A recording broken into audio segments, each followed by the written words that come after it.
You're up. Steve. Ready? You ready? All right. Let's call this March 15, 2019 meeting to order. And we'd like to start with the prayers. Craig, would you lead us? I'll be glad to. Let's pray. Father, what a privilege it is to open our meeting for you, acknowledging your presence with us. And Lord, we know that you already are aware of our needs before we ever even ask. So Father, we pray for your presence here, your peace to settle on this place. I pray, Father, that you would give your wisdom effectively to these gentlemen this morning so that they can make good and wise decisions. Father, we are so proud and honored to be able to recognize the folks that take such good care of us and provide public safety to us. Lord, thank you for their presence here today and for the reason that we gathered together to celebrate. I thank you, Lord, that they do the fine job that they do to help make this an incredible place to live, to work, to raise our families. And Father, thank you for the blessing that it is to be here. Help us never to take it for granted. We pray all of this in your name. Amen. Thank you. Thank all of y'all for coming. This is a good turnout. It's good to live in Rankin County. We're going to start off with our public comments and recognition. And we have a special person who works at the Sheriff's Department that we'd like to recognize, Deputy Jamie Perry. And Craig, you have something there to Yes, sir. read, and we Mr. President, it's always an incredible privilege for us to be able to recognize our men and women in law enforcement, especially when they have an occasion to be recognized because they've saved someone's life. Deputy, if you'll come join us here. This is Jamie Perry, and we want to extend a word of commendation to Deputy Perry this morning for the work that he did.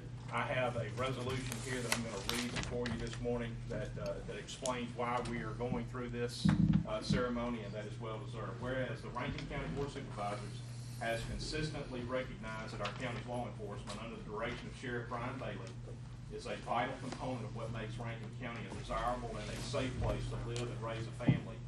And whereas the Rankin County Sheriff's Department has been a consistent partner with the Rankin County Board of Supervisors in serving and protecting the citizens of Rankin County. And whereas in recognizing the importance of Sheriff Bailey and the other leaders of the Sheriff's Department and the men and women who form the department, the Rankin County Board of Supervisors also recognizes extraordinary and heroic acts of individual officers, among them Deputy Jamie Perry, whose training, instincts, quick thinking, and selfless devotion to the safety of all citizens resulted in a saved life. And on February the 24th of 2019 at 1:23 a.m., in response to an emergency call about a distraught individual who was threatening suicide, Rankin County Deputy Jamie Perry responded to an address that was located in rural Rankin County. A parent of an adult female alerted emergency dispatch that the adult female had sent messages that clearly indicated her intention to end her life. The distraught individual also sent a picture of her suicide note to her ex-boyfriend. After sending these messages, the individual then turned off her phone.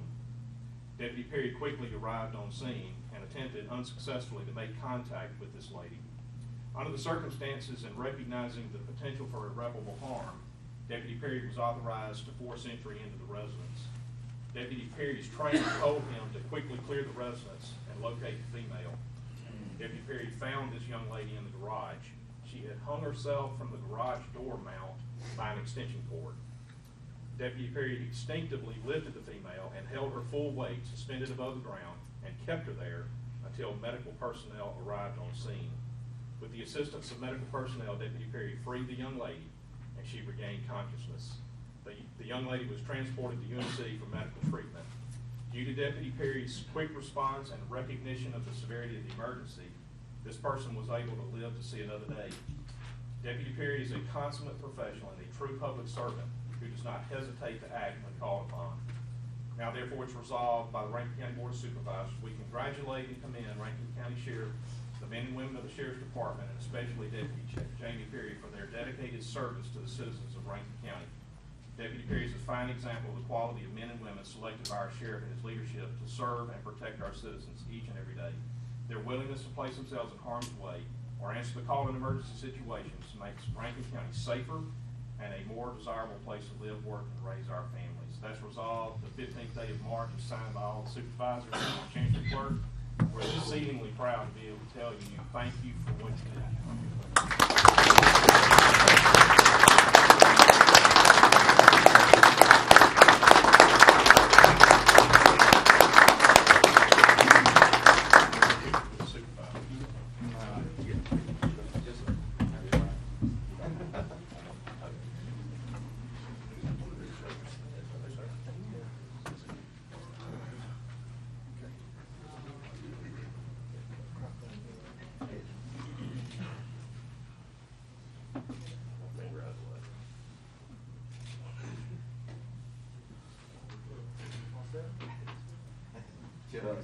It ain't gonna get no better. Thank you, sir. Congratulations. I sent you a text.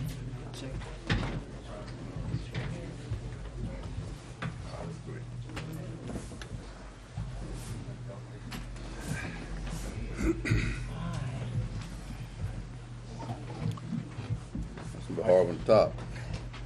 Yeah, that. All right, next on our public comments, we have Leslie Lewis with the Election Commission here. Leslie, will you come on and tell us what you're here for? I feel kind of foolish coming after that. I'm coming on behalf of the Election Commission to just quickly ask. All I need is just to get a line item into our budget. We're looking to add something for training in our line item, for a line item in our budget. What we're trying to do is, we've got the money in our budget. I think they just said that we just need to add a line item for training materials. What we're trying to do is, when we're training our poll workers, we do it verbally. We're just standing up there talking to our training, our poll workers, which are running about 500 people right now. And what we want to do is that we want to do some videos and stuff, and it's going to run about $10,000, but we want to do it professionally as opposed to us doing it ourselves off of our cameras. And we want to use visual on top of just us talking to them. So we just need to add something in there, and then I guess we've got to bid it out too. And we have talked to some professionals, and they said it's going to run about 10 grand, but we have since talked to maybe working with Hart, who is our the people that we have our Vendor, yeah. equipment with, and they said that they would work with us. Our poll pad people said that they would work with us, and the Secretary of State said that they would work with us, so that $10,000 is going to come down. Okay. So, We just need a motion from us, Slay. Yeah, What- it sounds like what we need to do is to clarify, Yeah. there's money already in the budget, it's just not classified Correct. as training or training services, is that what I'm hearing? So it's not additional funding. no. But he just wants to make sure it's Yeah. classified as a Right. line item, otherwise we may need to adjust the. Just do an So adjustment, right? Typically, we just do a budget amendment or something like that, and y'all approve that, generally speaking, at the we effectively do it, and then it's on the agenda for y'all to act on the next time. I don't know why we couldn't just go ahead and add it, let y'all effectively recognize that it's a budget amendment, and then we'll work to make that happen. Okay, I'll make that motion to add then. Second. All right. Second. Daniel makes a motion to add this training information request to a line, well, like as a line item to y'all's budget. Jared, you seconded it? Yeah. Any discussion? All in favor? Aye. Any opposed? No. And then motion Yeah, approved. motion, Yeah. Second. Now we got a. Motion approved. All right, Motion by Daniel, second by myself. Daniel makes a motion to approve, Jared seconds. Any discussion? All in favor? Aye. Any opposed? Okay, motion passes. Thank you. Thanks, Does this Leslie. mean we can move forward now? Yes, ma'am. Thank you. Appreciate Thank it. you. All right, next we have old business. Make the motion to approve the 28th and the 4th minutes. Second? Yep. Motion by Bob, second by me. All right, Bob makes a motion, Daniel seconds. Any discussion? All in favor? Aye. Mr. Chairman, since we've got an audience today, it may be a great time to recognize two outstanding people who put together the minutes, and that's Janice and my chief deputy in land records. We never do recognize them, but a lot of counties get written up because the minutes are not done appropriately and on time at the next meeting. But you can rest assured between Janice and Jessica, all these years that y'all received your minutes, you've got them way ahead of time and on time, and they've been very accurate, and they've been very responsive to things that you may need or not need. So I thought it was a great opportunity. I've been wanting to do it for a long time, and I wanted y'all to recognize these two ladies who've done an excellent job of providing you with information that you need and the public with information that they need online. So I just want to recognize them today. I appreciate you bringing it up. Appreciate you bringing it up. I'll second that That's very motion. good. Janice and Jessica, they do. That was a quick resolution, and we'll all sign I it. get all y'all to sign. Yeah. Yeah, thank you. All right, let's, we had I think Bob made a motion that we accept the old minutes, and then Daniel seconded. All in favor? Aye. Any opposed? Let's move on in consent agenda. Y'all, everybody had a chance to look at that? Have a motion? Yeah, so moved. Second. Have a motion by Daniel, second by Jay. Any discussion? All in favor? Aye. Any opposed? None. All right, Judy Fortenberry, you're next. Well, I come to you with some good and bad news. I'll give you the bad first. This year we've had the issuance of new state tags, as you know. We have to mail out those renewals as they come in with this envelope, which is very expensive. I admit I forgot this was going to be added into the budget this year. It has really eat our lunch on supplies and mailing and everything else. So I'm requesting $10,000 be added to our budget. Now the good news is that, to remind you of House Bill 1330, where 50 cents on every car tag is added to be used only for the tax collector's department to connect with the state. So that goes into a separate line item in the budget as I turn in $80,000 to you each year. So I'm only asking for 10. I make the motion to approve. All right, Bob make a motion to approve. Second. We got everybody else seconded. I think Jay was first. So I don't think there's any discussion. Any, all in favor? Aye. Any opposed? All right, motion passes. All right, John Sullivan, the tax assessor, come on. Well, John, you got a whole list. I know, surely you can group some of those, huh? We may can, if you want to. Item A, petition change the assessments for 2018 real and personal property roll. So moved. All right, I have a second. Daniel. Second. All right, Jay makes a motion, Daniel second, all in favor? Aye. Any opposed? Motion passes. A request to void the 2018 tax sale for PIN number 44453 and issue a new tax statement. Motion approved. Have a second? All right. Jared makes a motion, Jay seconds, all in favor? Aye. Aye. Any opposed? Motion passes. Item C, request to void the 2018 tax sale for PIN number 69977 and generate a 10% assessment value, $300 regular homestead exemption credit. So moved. Second. All right, we have a motion by Jay, second by Bob, all in favor? Aye. Any opposed? Motion passes. D. Request to consider the fee update on the countywide parcel and data sets for the following: the $100 annual fee data set per year for government entities and $250 annual data set per year for private entities.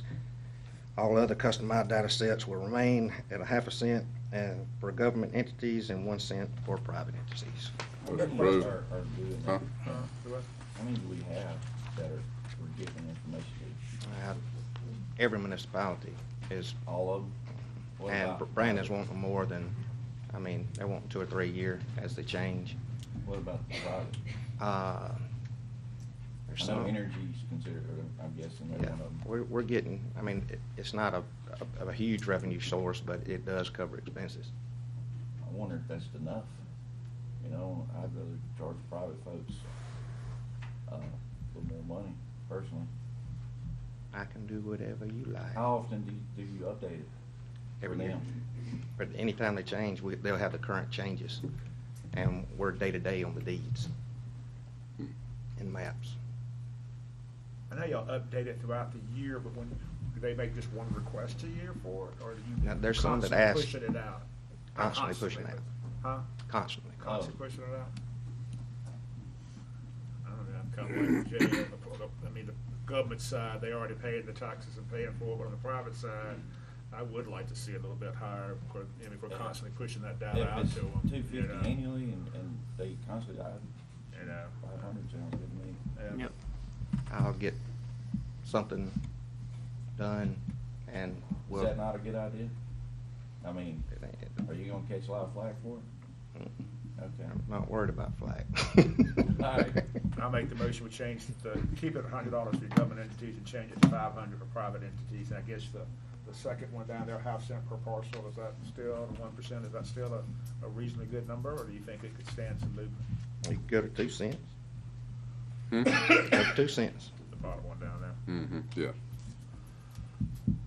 Jay? I'm just I don't asking know if he if I thinks want it. to fool that. I mean, I don't know how much money that would actually equal to over, Well, that's just gonna depend on how many parcels they want. yeah. And who's your typical client for that? Just about all your public utilities, but usually surveyors, engineers, things of that nature, real estate agents. But, 1/2 a cent. well, that's for government. Half of a penny is for the government entities. I'm with you now. Hmm. Yeah. I don't know, man. We're already I'm in bumping, another world there. we're already bumping up the private entities anyway on the data Yeah. set. Let's bump it up to 2 cents to the private entities on the regular and keep the governments where they are. All right. I'll Y'all- make that, y'all I'll put- amend that. You wanna change that, and I think you I'm gotta gonna change make it a and put it in to motion. approve that, To change those 2 items in the agenda. And then add it.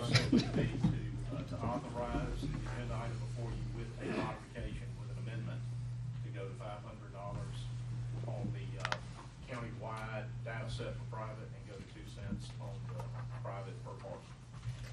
Second. All right, we have a motion by Bob, second by Jay. Any further discussion? All in favor? Aye. Any opposed? Motion passes. At item E, authority to pay registration fee for Lance to go to appraisal school. Hey, John, I want to ask you one quick thing on that. This, because I was trying to get it all straight for the upcoming budget stuff. Well, is this a pay raise bump? After you come back, if he passes test? I'm assuming there's test. Not on certified appraisal school. There's not? Okay, so that wouldn't be an adjustment we make for like next year's budget for, I mean, unless I give him a pay raise. okay. Well, I mean, I didn't know. That's what I was trying to track on. Because we'd had a bunch of people putting in for schools on different things. I was just trying in my head roughly to help Miss Wanda as we track, as the pay raises come through, that we know it when they go to the schools. But I strongly give my employees to take as many schools as they can, yeah. with or without a pay raise. Are most of your guys appraisers anyway? Every Most single of one of them. Okay. All right. So I have a motion. Jay second, but I didn't hear the first. Yeah, I made a motion. I was just Okay. asking. All right. Knowledge of it. Daniel makes a motion, Jay seconds. Any other discussion? All in favor? Aye. Any opposed? Motion passes. Bridget Herring.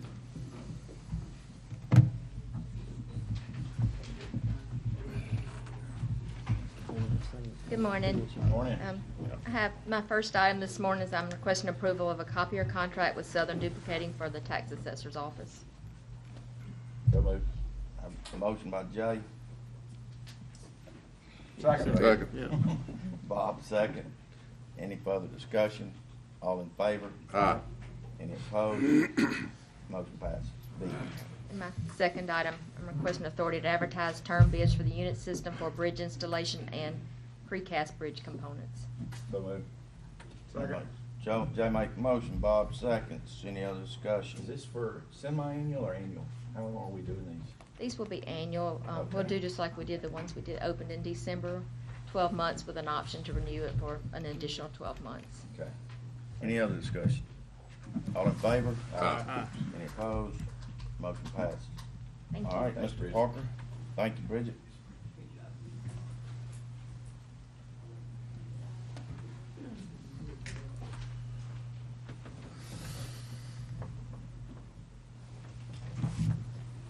Thank you, Mr. President. Good morning. Good morning. Good morning. It's a beautiful day. Before I start, I'd like to add 3 items to the agenda.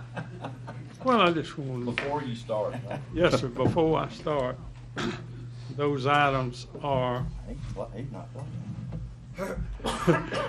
Crossview Plantation Part 2, Sawgrass Lakes Part 2, North Shore Landing Phase 1. That's the 3 I'd like to add to the agenda as well. Make a motion to add those items to the agenda. Second. All right. Bob makes a motion to add Crossview Plantation, Sawgrass, and what was the third one? North Shore North Landing. Shore. Do I have, well, we had a motion and a second. Any other discussion? All in favor? Aye. Any opposition? Okay. Now now you've added it, Yes, sir. Thank you. we can talk about it. We can move on. Okay, the first item there is Crossview Plantation Part 2. Oh, I thought you were gonna start at your top. Well, I will, sir. All right. That's your request. Holly Bush Road Improvement Project, recommend approval of pay application number 10 in the amount of $84,385.95 to Southern Rock LLC, and authority to issue that check. I'll make that motion. Do I have a second? All right. Steve Gaines makes a motion, Jay Bishop seconds. Any further discussion? How many more pay applications we got on that job? I'll be winding down, shouldn't we? Yeah. Yes, sir, it's basically done. Probably one more, but no. Yeah, okay. I'm going to move forward, please, Mr. President. Yeah. All right, we got a motion and a second. Any other discussion? All in favor? Aye. Any opposed? Motion passes. Thank you. Next item on the agenda is Andrew Chapel Road Bridge Replacement Project. I'm recommending approval of pay application number 1 in the amount of $233,199.35 to Joe McGee Construction and authority to issue that check. I'll make a motion. Second. All right, I make the motion, Jared seconds. Any other? This is to approve, yeah. All right, any other discussion? All in favor? Aye. Any opposed? Motion passes. Thank you. Now to the items that I added to the agenda. Crossview Plantation Part 2. I'm recommending approval of the preliminary plat on that project. Whose district? Is that Steve's? That'd be mine. Yes, sir. Yep. Oh, So moved. All right. Second. Have a motion by Jay. I have a second by Bob. Any other discussion? All in favor? Aye. Any opposed? Motion passes. thank you. The next item is Sawgrass Lakes Part 2. Recommend approval of the final plat and the letter of credit in the amount of $177,000. Motion to approve. Second. All right. We have a motion to approve by Bob, second by Jared. Any other discussion? All in favor? Aye. Any opposed? Motion passes. Thank you. North Shore. Yes, sir. Third item, North Shore Landing Phase 1. Recommended approval of the final plat and the letter of credit in the amount of $139,010.48. Yeah, so moved. Second. All right. Daniel makes a motion, Jared seconds. We have any discussion? All in favor? Aye. Any opposed? Motion passes. Thank you. Thank you, Mr. Parker. Yes, sir. Hey, Buster, do we know, we got any results back on Oak Park yet, the bids? I mean, on Oak Road? No, sir, we'll wait. Got a message in to the bonding company from yesterday. I'm waiting on a response. Might have something during the board meeting that I can Maybe. report to you guys. Just want an update. Thank you. An update being, they picked a contractor and that kind of stuff? Yeah, they took bids, Yeah. and received them this week. Yeah. So, Yes. Mr. Slay, you're up. Make a motion, we take A and B together. Second. All right, we have a motion to take A and B together, and second by Daniel. Any discussion? All in favor? Aye. Any opposed? Putting them together. Item C under my section is a public hearing. This would be, the first one will be a public hearing for the new singular wireless DBA AT&T conditional use permit, 672 Holly Bush Road, District 4. New singular wireless doing business as AT&T is seeking a conditional use permit to construct a 255-foot wireless telecommunications tower at 672 Holly Bush Road. Property is located on the southeast corner of Holly Bush Road and Highway 25. This is a 17-acre parcel. It's zoned C3. That's highway commercial. The site plan shows an 80 by 80 lease area located on the east side of the property, which abuts lots in the Blackstone subdivision. There's a 6-foot wooden fence that runs along the back of the lots in Blackstone. The tower is designed to allow for 2 additional tenants. A letter of intent stating the tower owner will allow the county to co-locate on the tower for emergency response if needed is included in the application. At this time, we'll open the public hearing. I'll ask if there is anyone here to speak in opposition to the singular wireless DBA AT&T conditional use permit. Is anyone to speak in opposition on that matter? Mr. President, I don't see anyone here to speak in opposition on that matter. I'd like to make sure that the record is complete on this. There was one issue that the county raised with the applicant, and that has to do with potential abandonment of the tower in the future. And the applicant has been very, very accommodating, and we have a condition that is inserted into the conditions by agreement of the applicant, and it will be that upon abandonment, in accordance with the terms of the lease, that the current owner or any assigned ownership interest in that tower will leave if there is an abandonment of the tower. Okay, so in sum, that's what that is what that is indicating. I also want the record to reflect that following submission of the conditional use application, all of the requirements of our zoning ordinance, section 2911, were met by the applicant, and that is that we've received all of the appropriate notifications of surrounding property owners. Those property owners were either notified directly or by way of our placards. The placards were installed, and so those requirements were met.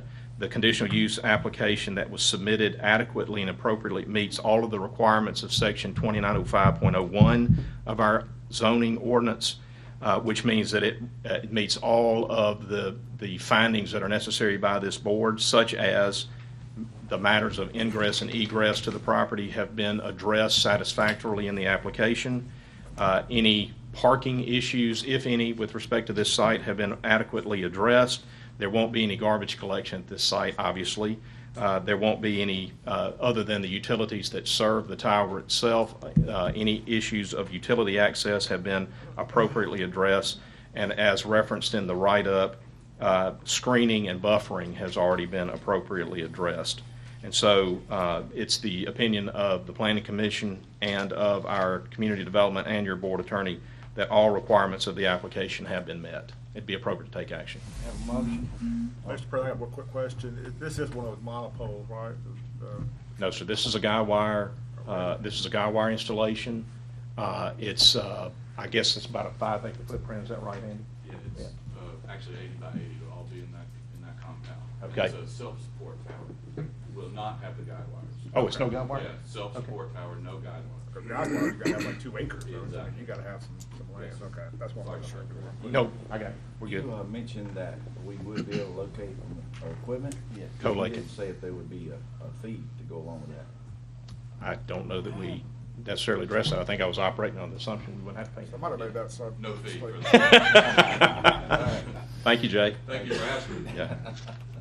Maybe I spoke too soon about all of the conditions being met, but it sounds like maybe they have now, right? Make a motion to approve. We have a second. All right. Jay makes a motion to approve it. Jared seconds. Any other discussion? All in favor? Aye. Any opposed? Motion passes. And for the record, we will close that public hearing. All right. Yeah. Appreciate y'all. Yeah. Thank you. Okay.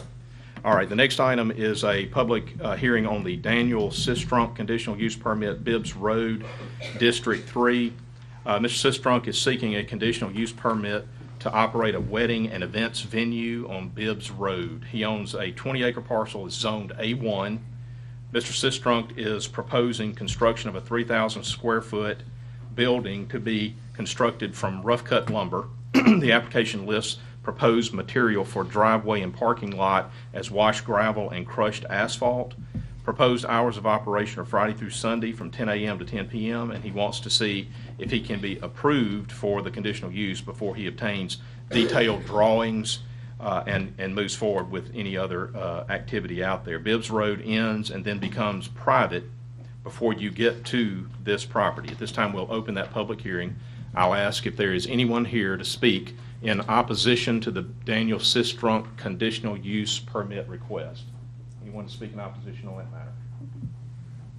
Okay. Mr. President, I don't see anyone here to speak in opposition on that matter. At this time, it'll be appropriate to close that public hearing.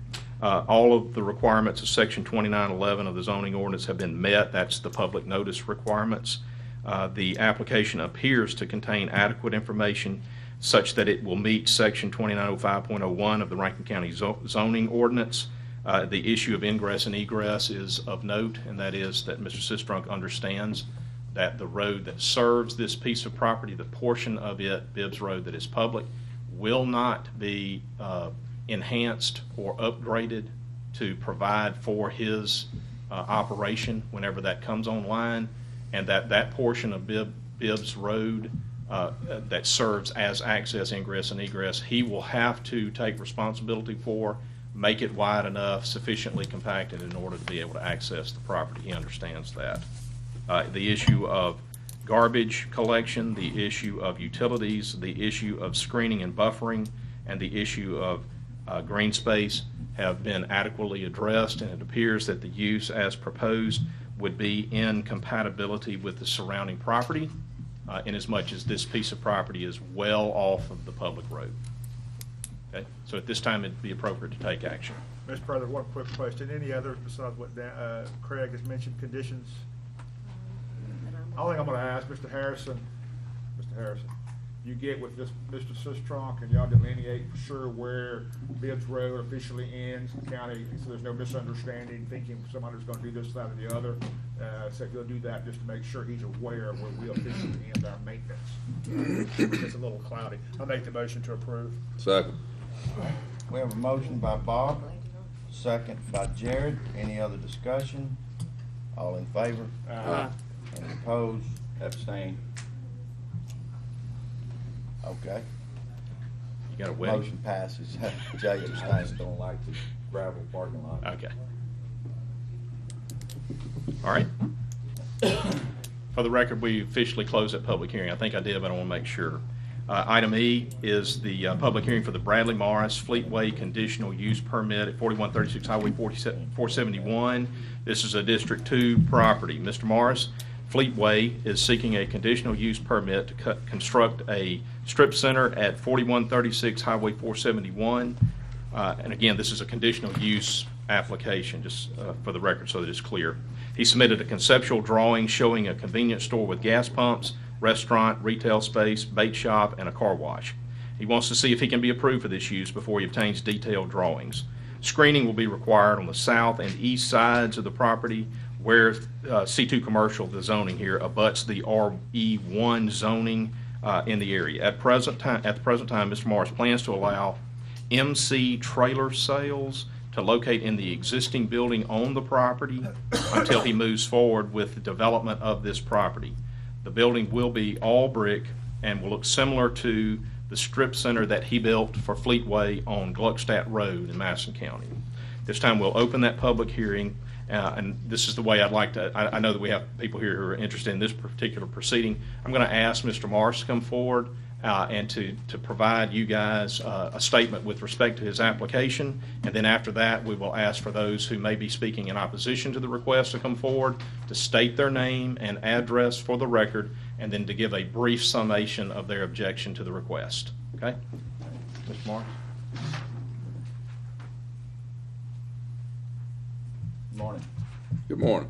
Good morning.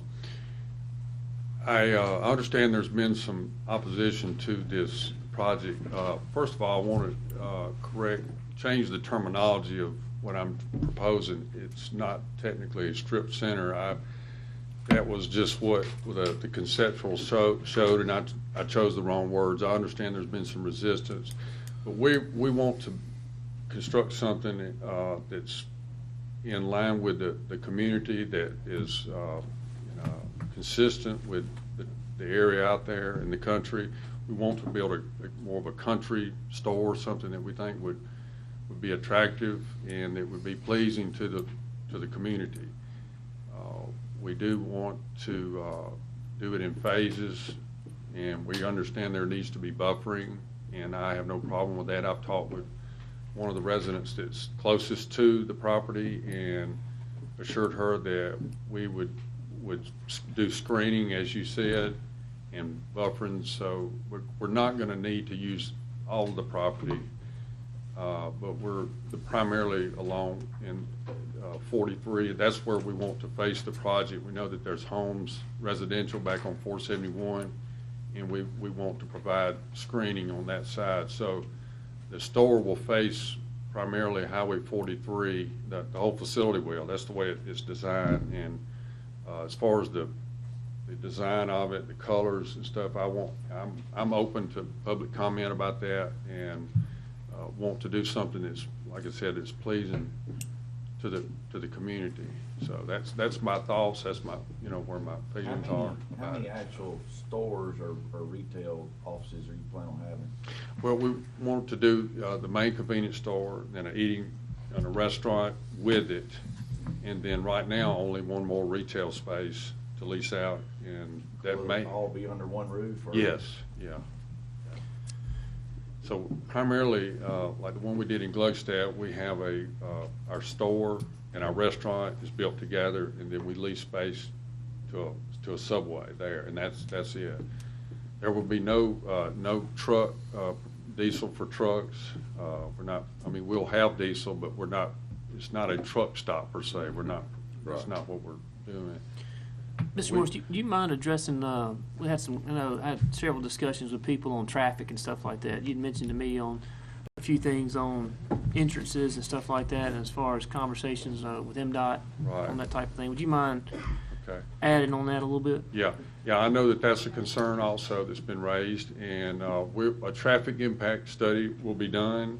I've talked with Neil Schaefer, engineering firm, and we will do that because we don't want to do anything to negatively impact the location. So there will be a traffic impact study that will be done by an engineer, and it will have to be approved by the MDOT. I've already talked with them about that, so they understand the concerns there.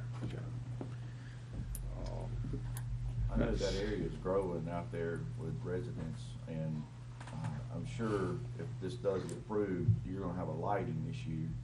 And make sure that, all the lighting is not faced outward, it's more shaded, or tinted toward the parking lot. I'm glad that's the other point I want to make. Glad you brought that up. And I talked with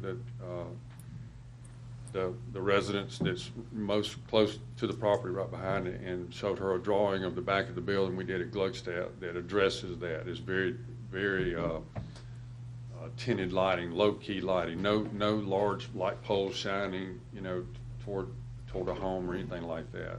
The lighting would primarily be in the front on 43 where the fueling pumps are. Let's clarify one thing. We're not approving the architectural things today. I mean, Right. you'll still have to come back if we do approve that for a separate approval Right. process on that. Well, in my response to that, I do want to provide some more renderings. We want to provide something that's, I think, that will look even better than what we did at Gluckstadt, and that ties in with this community.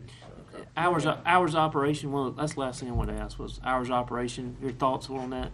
Yeah, just early morning till probably 9 or 10 at night. Okay. Primarily, not 24 hours. Okay. Where Gluckstadt, is that at Yamdale Road? No, Near 51. It's right off the interstate.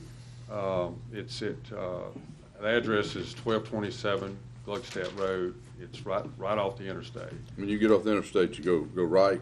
And which one is it there? It's the first one on the right. Yeah, right there at the intersection. Yeah, I know what you're talking about. On the right. Yeah, right. And that partially represents what we want to do. The inside of it would be a good representation of what we do. The outside, we want to do a more country look, or something, you know, that ties in more with the community. And it's not going to be the typical convenience store. I don't want to build that. That's not what we've built in the last several years. We're trying to build things that fit in with the community. We also built one in Madison that had to be approved. It was and it looks much like the one in Glowstadt. So yeah, that was an ordeal. So, but it came out well. So. Can I interject something? If you don't mind speaking, Mr. Moore?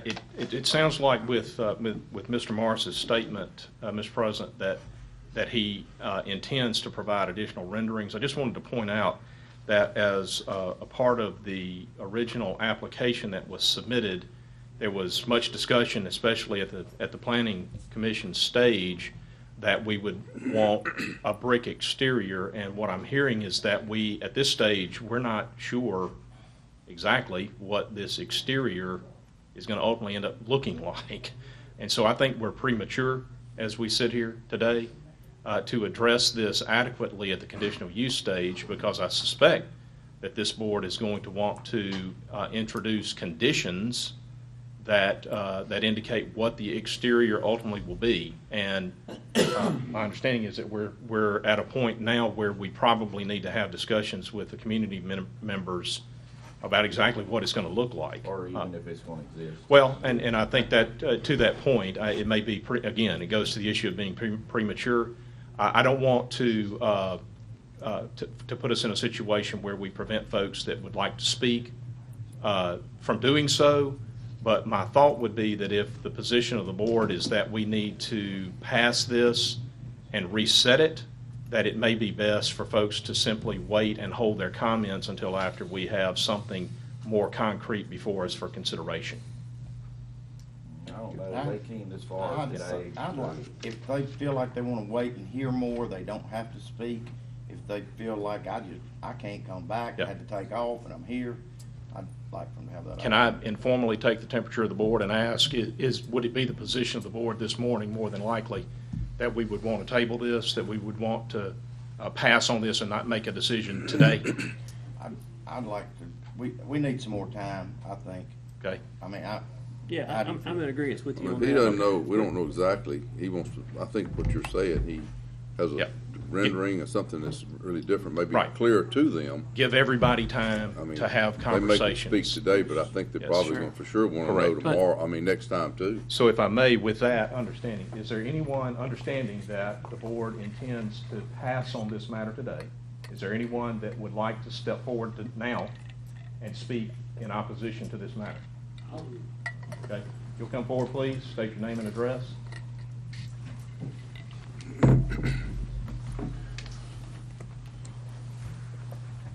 Morning, how y'all doing? Good morning. I'm Brian Shammer. I live at 4129 Highway 471, right across the road. Reason I want to say something because I work out of town, and I don't. Right. I was lucky I was here for this when they called me. But I've been out there all my life, and the reason why I'm out there because it's quiet, except for till the Nissan plant got built. You know, it's gonna be quiet whenever they do 43, but I have been where I'm at for 16 years. I grew up in Lake Harbor. I went to Pisgah High School. Both my girls one just graduated, and I got a 12-year-old going there. And I'm worried about the traffic and the trash is what I'm worried about. You know, it is what it is, but I just want to speak my part of it. So I'm worried about, I'll be honest, I don't mean this ugly by no means, but I'm worried about thugs. We hadn't had any trouble out there. You know, it used to be very quiet, but, you know, it is what it is. So that's all I got, man. Thank you. Thank y'all. Thank you. Yeah, and just to address your comments on the same side, I'm going to add a couple things to you. We agree with what you're saying. We want the area nice. We want it upkept. And part of the word that had gotten out that this was a total rezoning of the area, and it's not. This area was already zoned commercial. So Correct. There's certain things that can come there without a lot of restrictions from the board standpoint. So the mindset of the board was to have this discussion with Mr. Morris's group when he brought it to us in order to try to put a very nice structure in that area, while you have a few options on the table to be able to discuss what it can look like and the setup for it. There's things that are in that C2 zoning area that probably wouldn't be one of my first choices to go out there. Tattoo parlors being one of them, which might bring in the mindset. And Ms. Renee can list us out the different things that go down in that area that you might not want across the street from your house where you grew up. So the point we're here today is to discuss the conditional use that he's asking for, but for the same point, to educate everybody what the possibilities could be in that situation. So I don't want to speak for the board, but speaking for me, myself, we want that area good. We want it nice. We want to keep the property values there. We want it safe. Our sheriff's department does a great job keeping everything pretty tidy out there. So we want to continue down that same trend. So I've had numerous emails and calls. I've talked to people. I've been out there myself on the same side of it and understand every one of y'all's concerns absolutely, which is why we want to hear your voices. We want to hear Mr. Morris. We appreciate him from coming. We appreciate all y'all coming. We want to get the right thing in that right spot, and that's kind of the whole intentions of everything today. Right. So, thank you for that. Thank you, bud. Understanding that, come forward.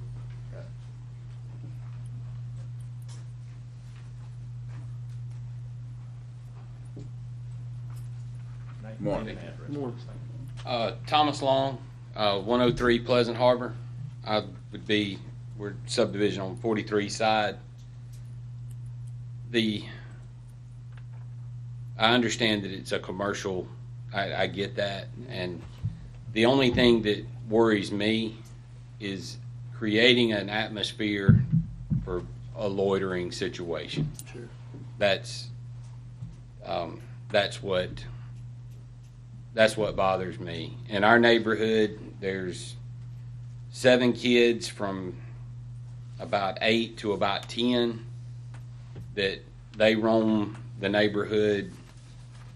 It's Norman Rockwell type deal. You have to go find bicycles and knock on doors to track your kid down at 6:30 at night. But we all know that, and everything's good. I grew up in Fannin. There was a car wash. That's the part. I don't know if this is like you wash your own with a spray hose or if you drive through. I don't know. But I know at 471, right across from the Baptist Church in Fannin, when I was little, that was just a congregation that, I didn't probably need to be a part of everything that happened at that car wash at that time. So that's my biggest fear, the lighting and anything that creates an area for people to congregate like that. Because if you look at, was it the Bully Wash right up here on 80, right by the hill? The condition of it now. There's the Car Wash Express at Old Fannin and Spillway. I noticed it the other day going to work, and that, yes, when they build it, it will be beautiful, I'm sure.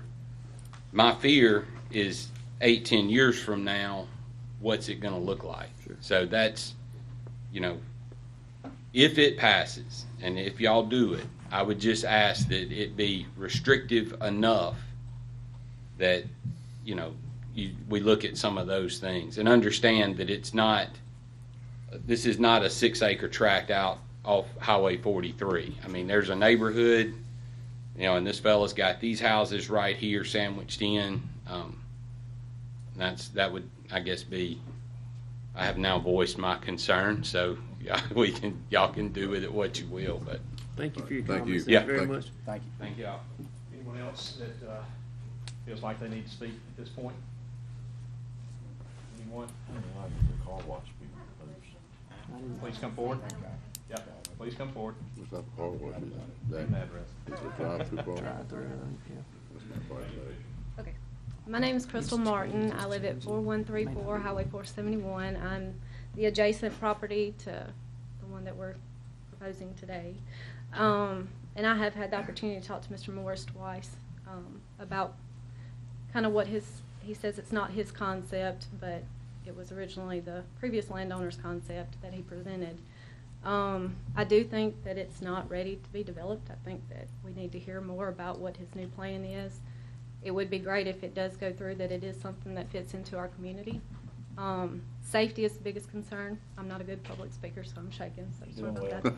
that. I'm in the medical field, but I can't do CPR in the field, so, you know, safety's the biggest thing. I know there's been so many accidents at that intersection with 471 and 43. To be rural, there shouldn't be that many accidents without even having a convenience store or gas station there, which I can present that information at a later date. But will I know when the next meeting is?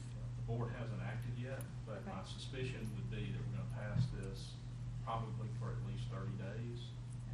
But the actual calendaring of it will be dependent upon the schedule of our planning commission, and we'll just have to see. So if you'll hang out, Okay. we'll probably yeah. have a date maybe here shortly, depending on what these guys do. Sure. Okay. All right. And so the information I have today, just wait till the next meeting to talk about. Would that be? You can, or you came all the way out here, so Well, I feel free to. can come again. I know. I got a babysitter till 1 o'clock today, and You're I'll get good. another one. Is it going to take till 1? There you go. Yeah. You better come back. Yeah. So I'll come back next time. It's gonna take till 1. I'll take a break. But thank you so much. Thank you. Appreciate it. I'm sorry, your house is the one directly behind it? Yes, I With had the pool? I have the blue doors. Yes. Okay. Everybody knows me by the blue doors and the Alright. swimming pool in the back. All right. Thank you. Thank you. All right, thank you. Anyone else? I'm gonna make a suggestion, Mr. Slay. Renee, I know we always had a comment about, you know, getting architects to review things on our side of the equation. Since this architectural design is such a big issue here, that we go ahead and if this thing continues to move forward to a point where it looks like it's gonna go, that you hire architectural review by the architect to see it and take whatever that fee is associated with his hours, and we add it on to the application process to coincide with Mr. Morris's architect too. So the person understands that, to represent the county, what we're looking for. I mean, we can look at it, sure, but it doesn't hurt with everybody's concern about the blending in out there, that we get the right look, assuming the board moves on it, so. Because he's really not even presented any type of. Well, I'm just putting it out there Yeah, for conversation right. now, just to say if we continue on down this road, and if it ultimately gets approved, I would like to see the county hire our own architect to go in the review process on this site.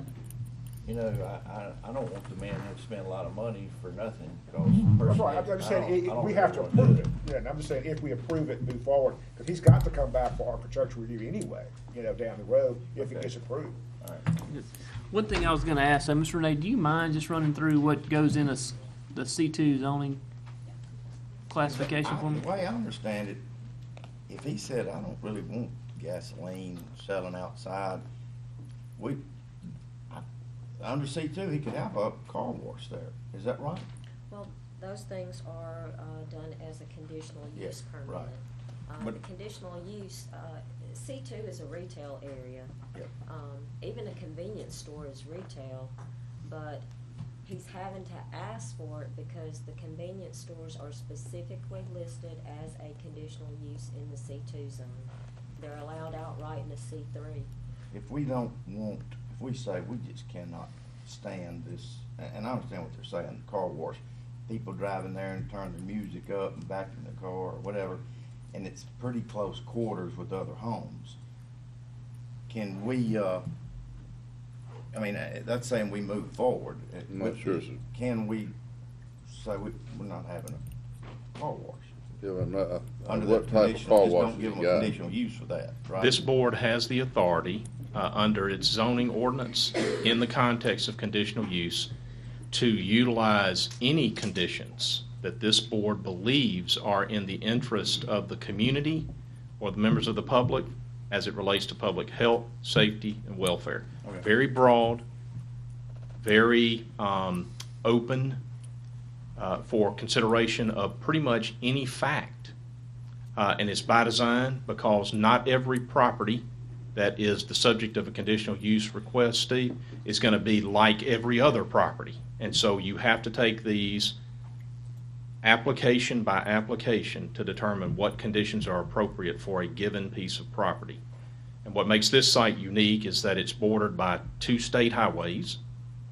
So it's very much commercial in context. It's appropriately zoned as C2. the only issue here before you is that with it being C2, your own regulations say if it's a convenience store, that has to be granted a conditional use. It can't just be automatic. But some of the things that are automatic, Ms. Renee, are what? Any kind of retail. Okay. You could have offices there. All right, so let me stop. So, like, say, we've had a bunch of them come through, the Dollar Generals.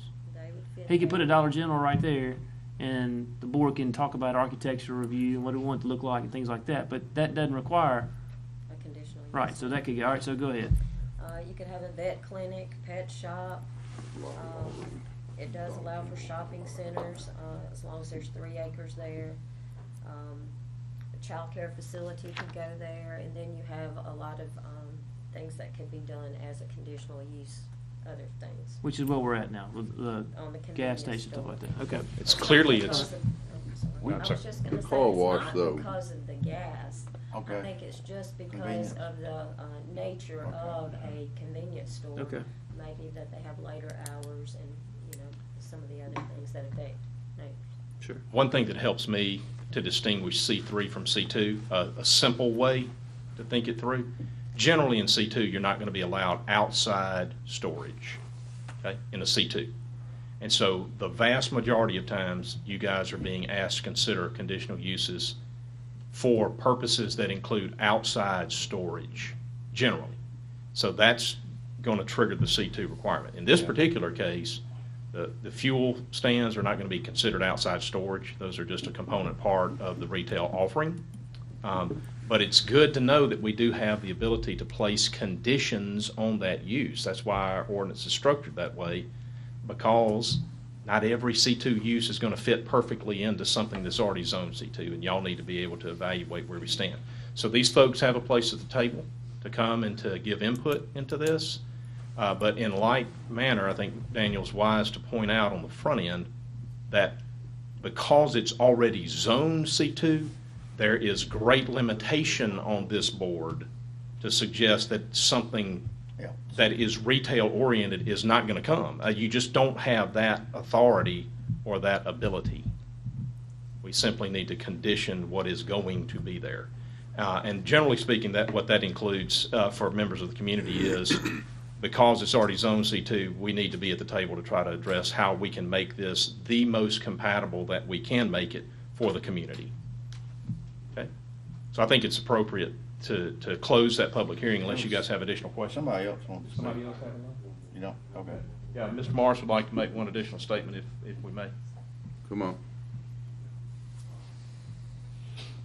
I'm listening to all the comments that are made. I understand the comments that have been made by the community. This is a family business. We're not a large multi-corporation. It's not a franchise, anything like that. And I want to do something that is received well by the community. And I'm open to their input on how it looks, what we're able to do. You know, as far as a car wash, I don't want to do anything that's going to upset people. I'd rather not even build it. I mean, pass it on to somebody else. I mean, that's really the way I feel. But it is zoned for retail, but we want to do it in a way that's received well by the community and that serves the community and meets a need. So, and I don't plan to start this. We have no plans to start this construction even this year. But I'm just trying to get this covered. But so I'm wide open. Type of car wash. Car wash keeps coming up. Can you give them some details on the car wash? Well, we just is it- figured. Go ahead. For boating, washing boats and things like that. That's the way the idea. I mean, is it the kind you wave the wand? Right. So, oh, that they could clean their boats and trucks, and vehicles. But you could have some kind of surveillance cameras and all in place that the folks might cut down. And as far as the loitering stuff, nobody takes that more serious than we do at our stores. I mean, I've run people off myself, and I will. I mean, that we don't want that at all, and we'll do everything we can to control that because we're like I said, we're a family-owned business. It's not a faraway corporation running it. And we hope that we can build something there that will meet the needs of the community. That when it's done, that everybody will be glad that it's there. All right.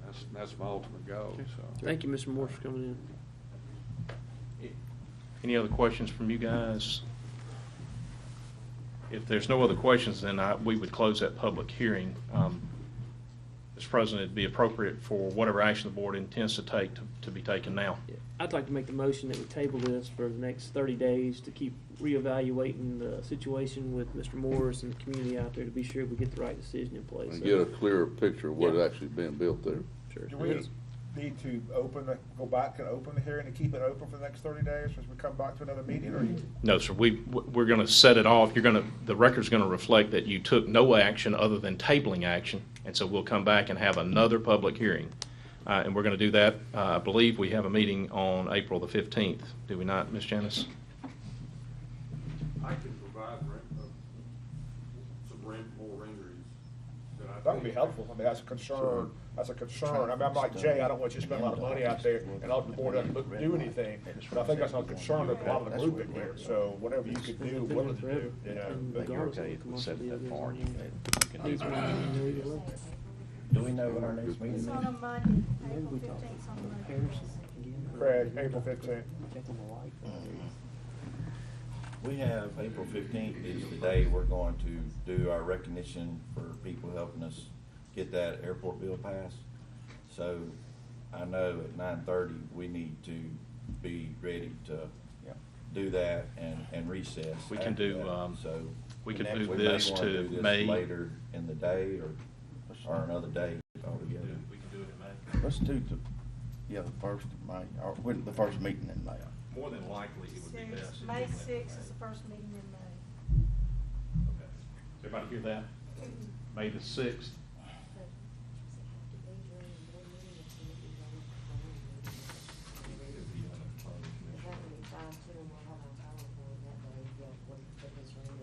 Okay.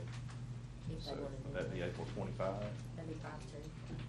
Yeah, Okay. May That's 2nd May. will be the. May count. 2nd. That's our next All right. board meeting. So With the board meeting. Yes, Okay. planning commission. May 2. May 2, 9 o'clock, right here. And Ms. Morris will have renderings and other details after discussions, and Ms. Renee will have a PowerPoint so everybody can see it. So May 2 will be our day. Okay? Mr. President, I believe the motion would be to reset this public hearing until May 2, 9 a.m. All right, we have a motion, do we have a second? Second.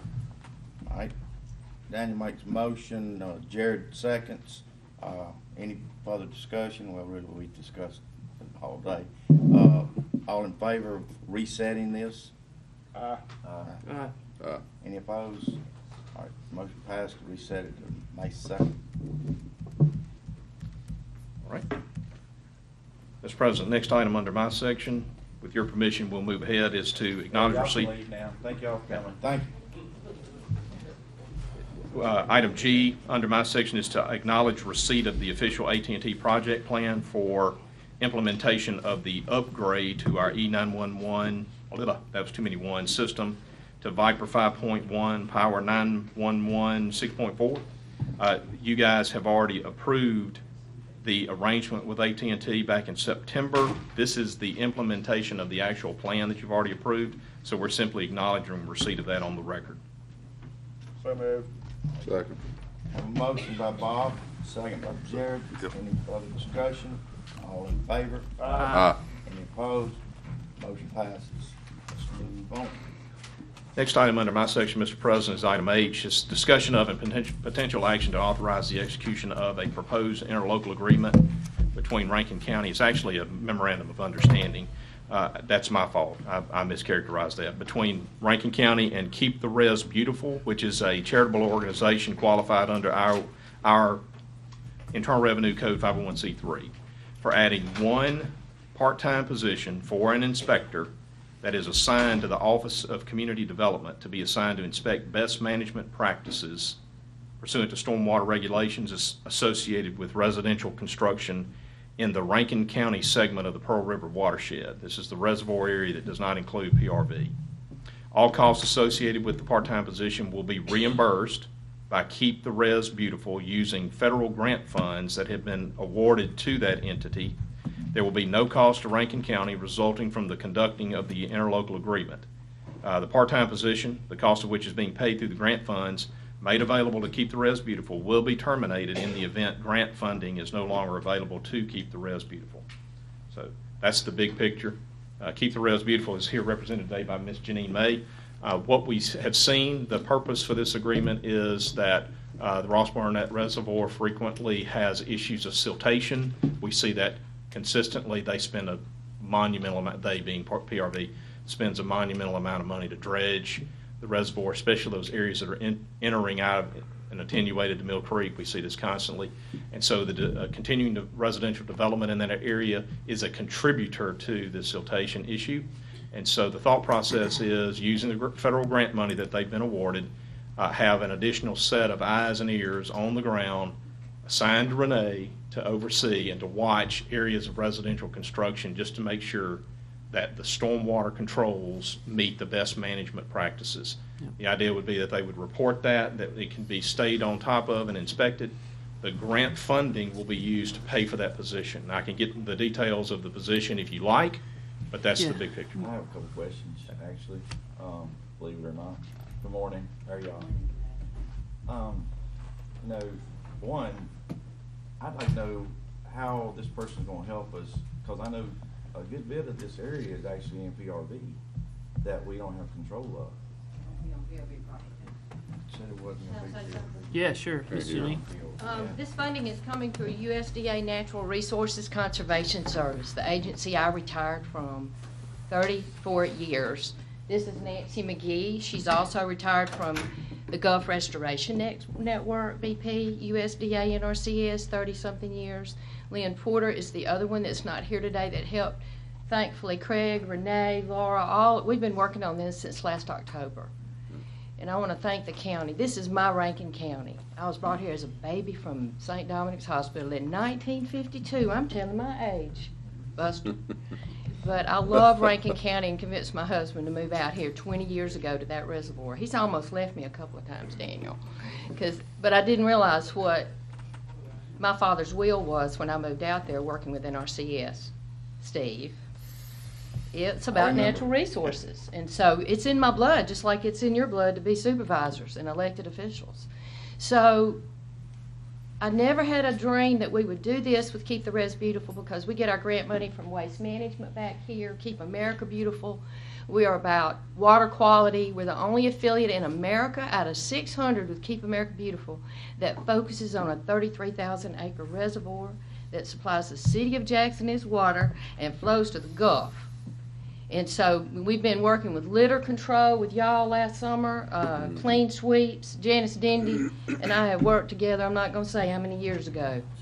But we're doing a great job, litter reduction and all, but sediment needs a little more, it needs a watch. It needs a watch. Because I live on the water. Mr. Swales used to live where I live, and I want to see it clean.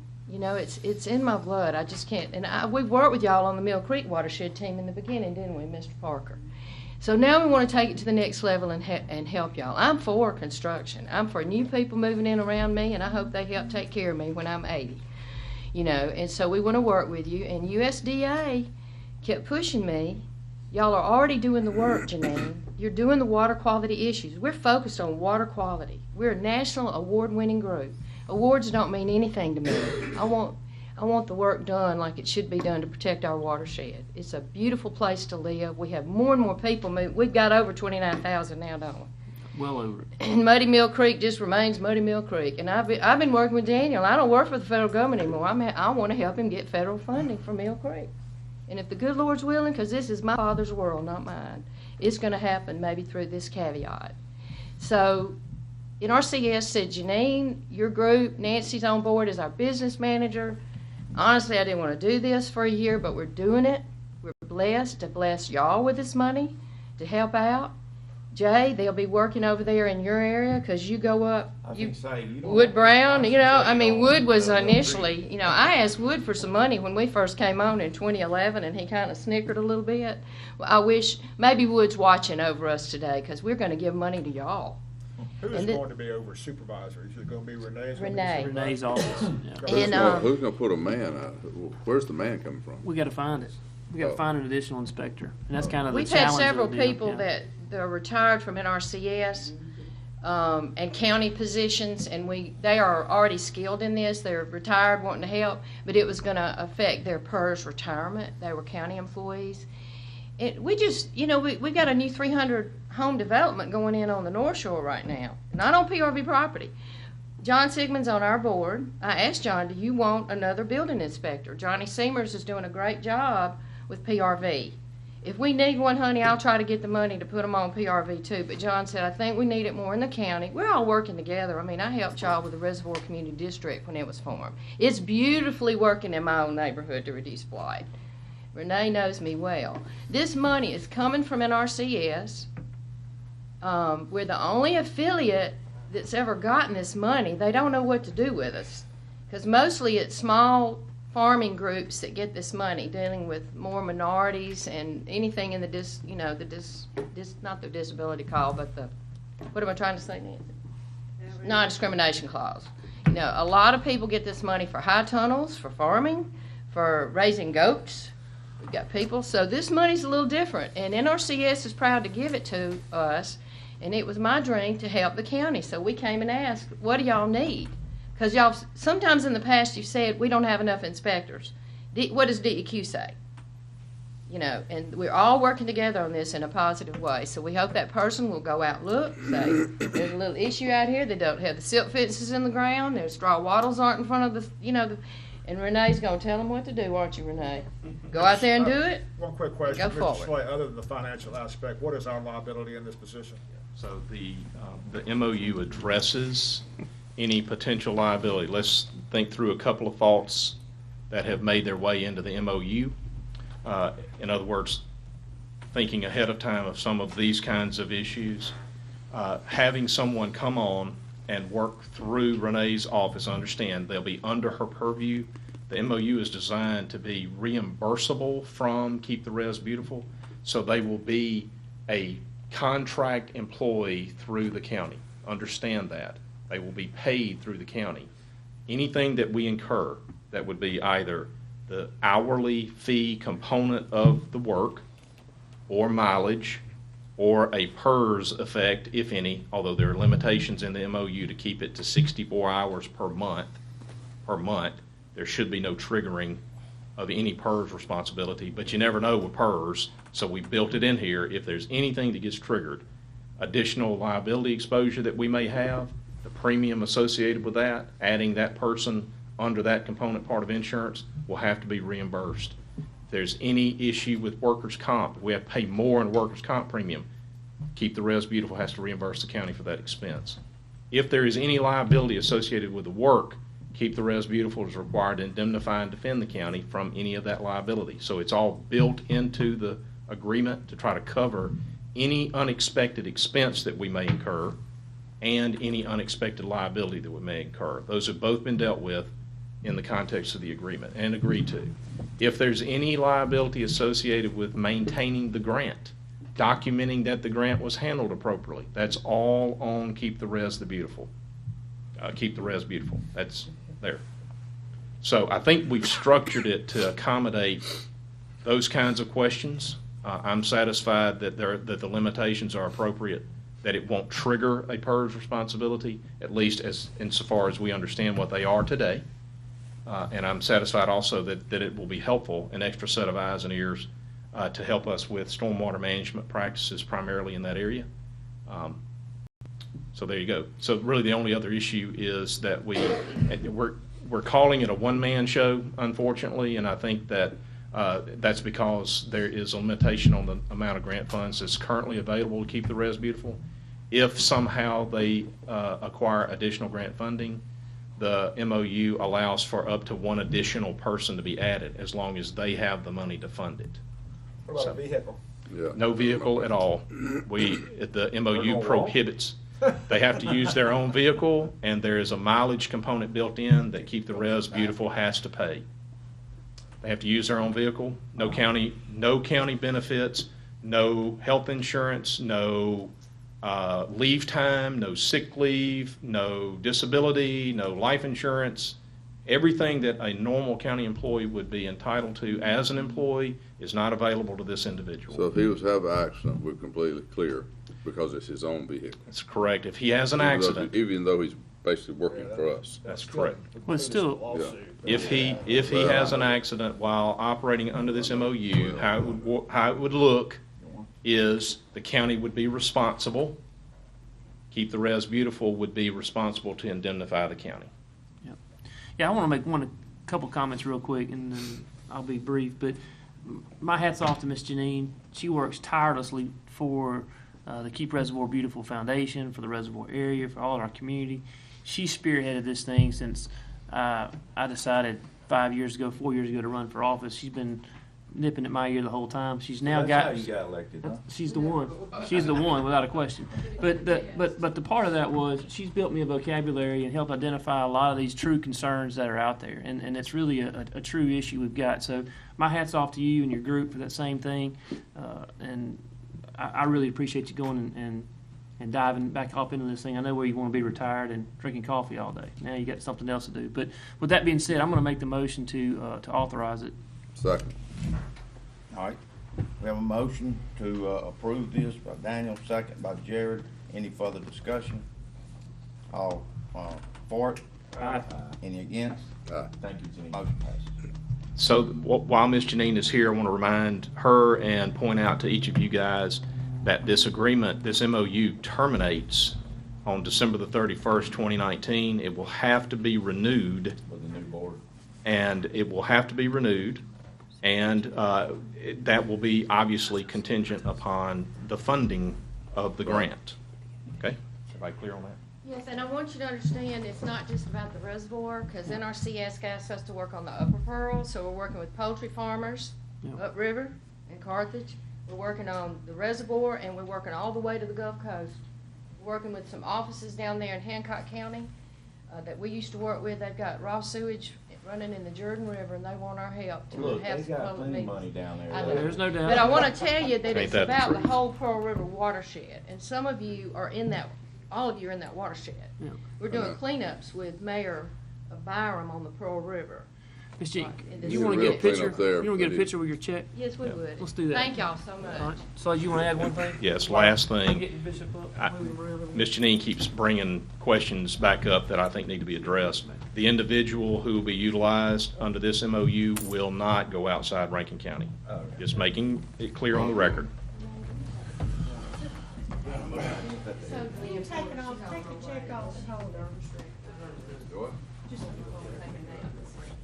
I noticed it doesn't have a router. Yes, I do. That's a dry erase board, so don't erase it. That's because we recycle. And I want to recognize somebody back here in the back. Buford, stand up. He's on the Key Mississippi Beautiful Board, and I didn't know he was going to be here. Thank you, Buford, and y'all help us immensely with recycling, and we're all about keeping it clean. Got one more coming your way. Hang on. Come on, Buford. I'm here for a good reason. He's a surprise. He didn't even realize. You did? Get up in here by then. You get up in here. No, you get in here. Hang on. Now.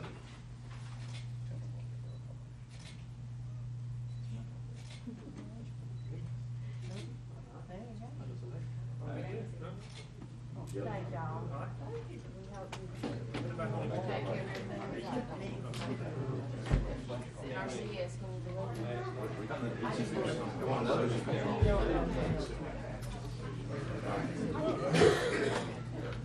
Keep me on 2 legs, keep my husband there.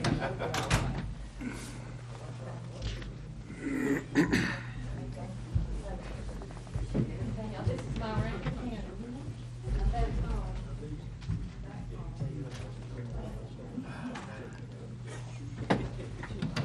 I know. Bless you, sir.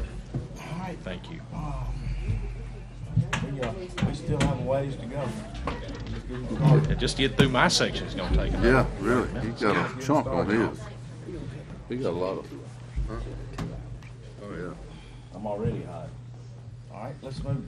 Mr. President, if I may suggest that we take, no, never mind. Item I. This is the approval of an MOU. Items I, J, and K are actually approvals of memoranda of understanding between the youth court and various entities. Youth court, similarly what just happened, by the way, youth court gets grant funding. And then with that grant funding, they are allowed to do certain things associated primarily, in this case, the Juvenile Drug Treatment Center. And those MOU have to be approved by the Board of Supervisors. They don't cost the county anything. They go away if the grant funding is not available, and that's what you are approving in each of these three items. The first one is called the Parent Project. You are giving authority to the youth court through an MOU to retain a juvenile case manager aide named Reese Overstreet, who will be paid in accordance with the grant agreement to monitor and to provide safety for the running of the Juvenile Drug Treatment Center's Parent Project program. So all this is still under the umbrella of the juvenile court. Youth court. Actually in-house there. That's correct. So that's what item I is. That's the Parent Project MOU. I'd ask for a motion to approve that. So moved. Have a motion from Bob, second by Jay. Any other discussion? All in favor? Aye. Any opposed? Motion passed. Item J is exceedingly similar to that. It's an MOU between the youth court and the Rankin County Chamber of Commerce to provide staffing and support for what's called Project Impact, which is a leadership workforce training and development program that's part of the youth court's juvenile drug treatment program. Motion to approve. Second. Have a motion to approve by Bob, second by Jay. Any discussion? All in favor? Aye. Any opposed? Motion passes. Item K is the MOU between Youth Court and Mississippi State University Social Science Research Center to provide drug court participant outcome effectiveness tracking program data collection and assimilation. Motion to approve. Second. Motion by Bob, second by Jay. Any discussion? All in favor? Aye. Any opposed? Motion passes. Item L is follow-up on an item that you've already been made aware of once before, and that is that our county prosecutor was conflicted out of 3 pending justice court matters. He had a legal conflict and had to recuse himself from those matters. So we have to appoint a substitute county prosecutor for each of those 3. Mr. Bodie McDonald, the prosecutor for the city of Ridgeland, is available to take 2 of those, and Mr. Brendan Sarton, who is the prosecutor for the city of Pearl, and also the board attorney for the Board of Aldermen, has agreed to pick up 1 of those. So you've got a 2 and a 1, Mr. McDonald and Mr. Sarton. They have both agreed to serve as substitute prosecutors for a reimbursement of their hourly fee of $150 per hour. And you're giving authority to the county administrator to issue a check upon presentation of a billing statement that documents the time that they have utilized. Motion to approve. Have a second? Second. Motion by Bob, second by Jared. Any discussion? All in favor? Aye. Any opposed? Motion passes. Ms. Janice, do they have item M, do they have the copy of that proposed interlocal in here? The MO, the interlocal? The Florence? Okay, all right, just making sure.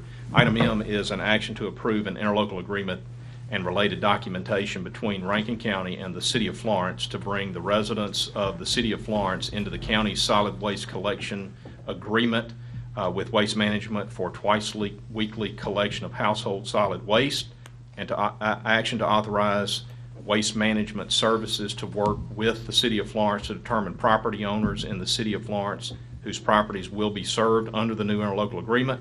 Authority of our Services Department to add names and addresses to county records for purposes of billing and collection, and authority to to tender the interlocal agreement to the Office of the Attorney General for final authorization. So that's what's before you. We spoke originally about this in November the 15th, where we talked about the request that had come from the mayor and the board attorney in Florence. They were in the process at the time of developing an RFP. In fact, I think they may have even issued the RFP. I'm not 100% sure about that. if they hadn't issued it, they were getting ready to issue it, to go out for proposals on waste services. They were coming to the end of their waste collection agreement with their current provider. And so they approached the county about the idea of having the county take the Florence residents in under the county. That would eliminate their need to go out for proposals. They would just simply fold under the county's agreement. For purposes of a big picture view of how solid waste collection works, that is in the nature of an enterprise fund. In other words, it's a fee-based, it's not a tax-based system, and residents are provided the service for a fee. We set our fee and collect that. The county collects it quarterly. Our fee at the moment, y'all help me, $50 for a quarterly bill, which is $16.67. I think it is $16.67 a month for each property owner in unincorporated Rankin County and in the town of Puckett. So they remit that on a quarterly basis to pay for garbage collection services. That amount is kept in a fund, obviously, and then we are billed by our contracted provider, which happens to be Waste Management, for each household that is provided garbage collection. So we count the housetops, we bill on that number, we collect the money, we pay the fee, and at the moment that fund is structured so that at the moment it is collecting more than is required to pay for the garbage collection. And that pattern will hold, and at some point the cost of collection will go higher than the amount we're charging, and you guys will be faced with a declining balance in that enterprise fund, and you'll have to decide at that point how much do we raise the garbage collection rates to accommodate the shortfall. So the last time we did that, Jay, 14? At least 3. I think it's more than that. I think No, before the This election. board hadn't done, this board hadn't It done. was either 14 or 15. It almost seems like every 5 years we have to address it. So I just, Right. Yeah, So the it's last hard board. fee raise to cover that cost requirement, the last fee raise, we think was in 15. We can look back at that and make sure that we're on top of that. But at any rate, the fee that it was raised to is sufficient to cover the cost of garbage collection, right? So the idea would be that you add the residents of Florence to that. They will, of course, be paying the quarterly amount. And from the standpoint of covering the contract, there would be sufficient collections to offset the additional costs of housetops to add. In the neighborhood of 1,500 housetops would be added. And so there's the big picture view from that standpoint. There is an issue that has come to light that I don't think anybody was considering at the time, which is the additional cost on the part of waste management services in the county, the additional cost to add the names, to get the addresses dealt with, and then to deal with the billing collection component part of that. And there appears to be fees, costs, very real costs to the county. We don't know exactly what those costs are. I don't know if we've heard back from Delta at this point, but at any rate, we know that there will be a cost associated with bringing the Florence addresses and property owners into the county's billing system. Should you agree to move forward with this, there would be a cost, and that has not been discussed with the city of Florence, and is something that we probably do need to discuss. Yeah, I want to make one comment on, when we discussed this in November, and again, it falls back, I'll put it back solely on my shoulders on that same point. I wasn't of the understanding that this was going to be an additional burden or task or thing for the county to take on. My ignorant mind was of the mindset that they were kind of piggybacking on our fees and our system to allow to be able to do it, not to incur any other additional costs to Ms. Judy's office or the county or add employees or things like that. So I wasn't in the, I guess, the right translation of the discussion we had. So I want to make that clear on the front side of this, and that'll kind of affect how I move on this point here. My other fear is, as I mentioned to some of you guys earlier, was that by doing this, we open up the caveat to create this problem throughout the county to where Brandon comes to Mr. Flowood. Yeah, that says, hey, well, I'll tell you what, if the county is going to take this headache we have of collecting our garbage away from Florence, then sign me up. I'll take that ticket too. So there's a lot of things that come to bear when we come into the mindset of collecting for a city. I think our offices are work pretty tight right now. They're lined out pretty well. They got a good system on the difficult job of collecting waste management fees. Adding an additional burden to our employees, I think, is a mistake. So I just want to say that before we move on to further grounds. I'm not aware, I do stand to be corrected on this, and Buford's here and has probably seen more, or he was here. There you are.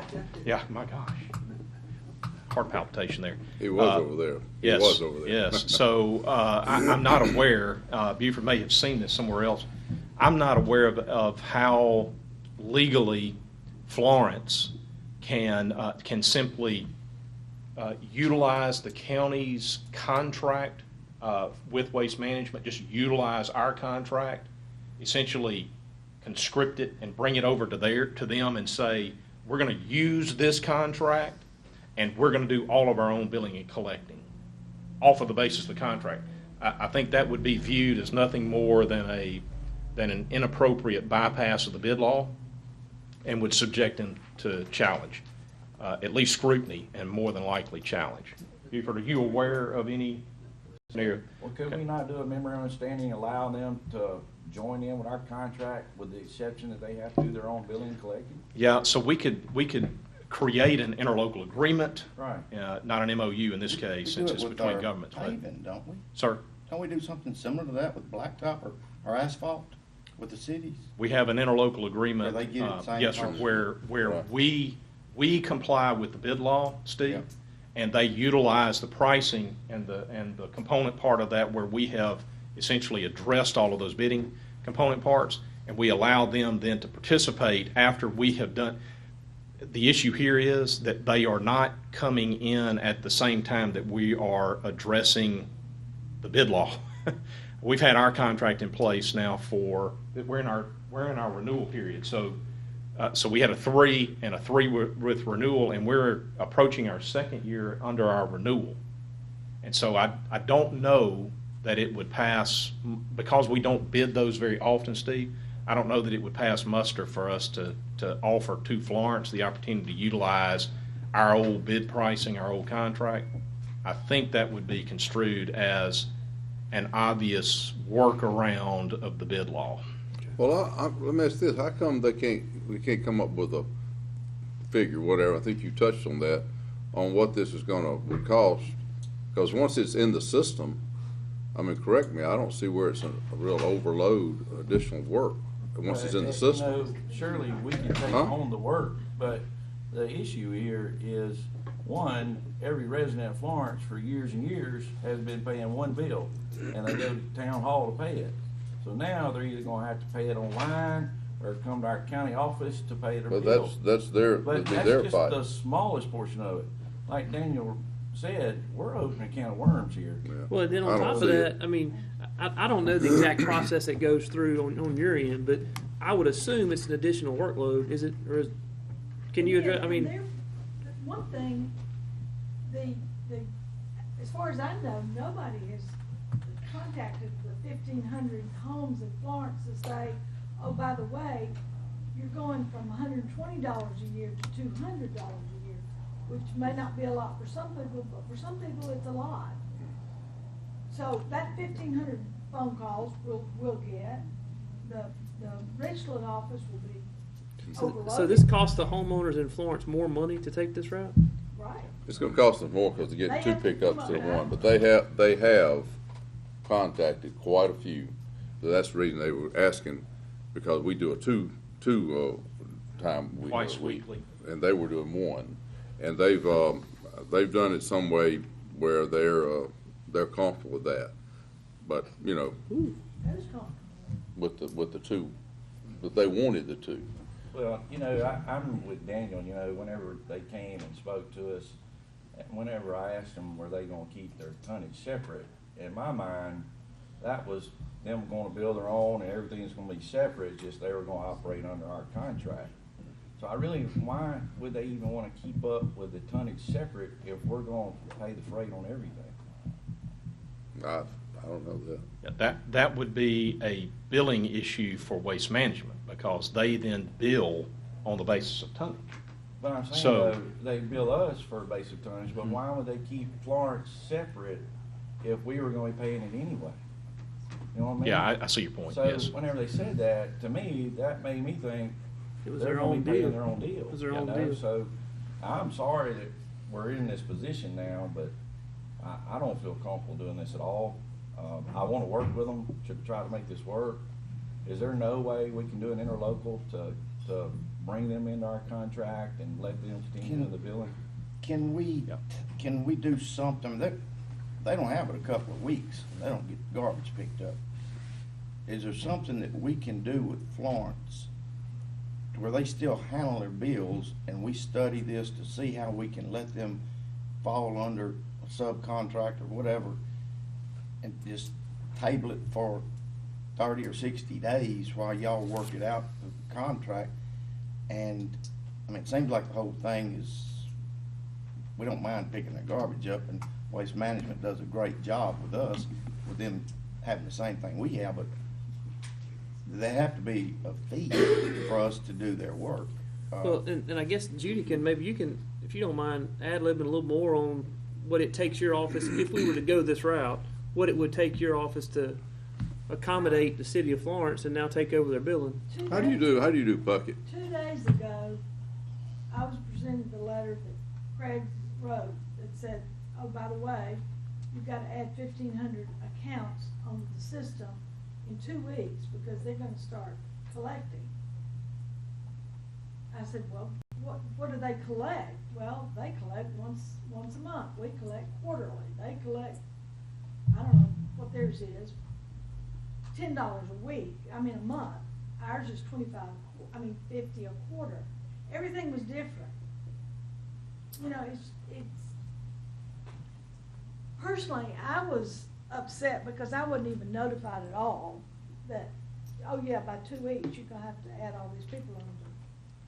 Well, I heard y'all mention something about Delta. There's no way they're gonna do a data conversion in 2 weeks, cause they're gonna have to get the information from their vendor and get it back to them. There's no way. It might be over a month. 3-4 months. Yeah, right. Cause they're gonna have to haggle over price. There'll be a fee for Florence that. gotta approve it, you know, they gotta have a board meeting, so it's gonna be, if it goes, you're gonna take them in. Oh, yeah. There won't be an opportunity. But, I'm willing to even bite the cost of picking up their garbage for a little while to help them do an RFP if that's gotta be done. I understand they're in a bind and I wanna help. I just don't wanna get into the business of collecting everybody else's bills. Well, we need to help because we created the problem, because we sat here and discussed the whole thing. Like I said, So, when we but I know discussed some it, just whenever didn't asked hear it the all, I question, and I understand. still ain't got an answer yet, why they would keep their garbage separate, the tonnage separate, Yeah, I if don't we're know gonna be that. paying everything. I don't So, know that either. I can't say. Is there a reason for that? There'll be no reason to keep it separate. Yeah, cause I did ask that question and that was the answer. How are you gonna restrict when somebody else comes and says, oh, by the way, I would like to get on y'all's garbage collection? Yeah. Oh, we ain't. If we do this, I think they all come. I think they all come for it. Pearl's garbage Because is $100,000 a month. Here's my thing.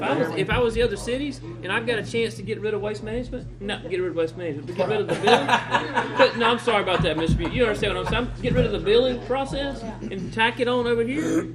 Well, I understand all I'll your. vote to get rid of our collection. I understand all your problems, but the thing is, okay, we're gonna do something to help them because we have helped create this problem, because we all sat right here and listened to it. So we will do something, some way, that's what I'm asking. I'm not asking you, I'm asking Craig, what can we do then to help the situation, to get through something, because we have created a problem. Well, I don't think we ever voted on it. I think just the information. Well, I know that, but we gave them the impression, or basically told them this is what we were gonna do, and it would work out. Craig, why did we wait till now? Was it because? We're working on the documentation itself, Jared, and there are three parts to this equation. It's the city, us, and Waste Management. Okay. Because obviously Waste Management's got to be on board about the details of the interlocal itself. Okay. And how things are going to be handled. So there were a lot of moving parts in getting the documentation together. David had to continually communicate with his mayor and board, and we were hindered by their meeting schedule, and so they've already looked at this. They've already. I understand where we are. So all I'm saying is, like Jay said, but what can we do to get through some of this? And that's where I'm headed to. Who's the current vendor? Their vendor is Waste Pro. Waste Pro. Yeah. Yes. Is there the opportunity for Waste Pro to continue on for 90 days? 120 days? I don't know about that. Well, I mean, if you look at an option, that's the only option you got and to get 2 weeks ago, because everybody I talked to here, and nothing gonna happen in 2 weeks that the county's gonna be able to take this on. I mean, even if we pick up the tab for 3 months. Waste Management had David Holloway, I'm not putting words in Bucher's mouth, but David had already committed that as long as the boards were in agreement that this is the direction we're going to move, they were already going to start doing the collection. That wasn't going to be an issue.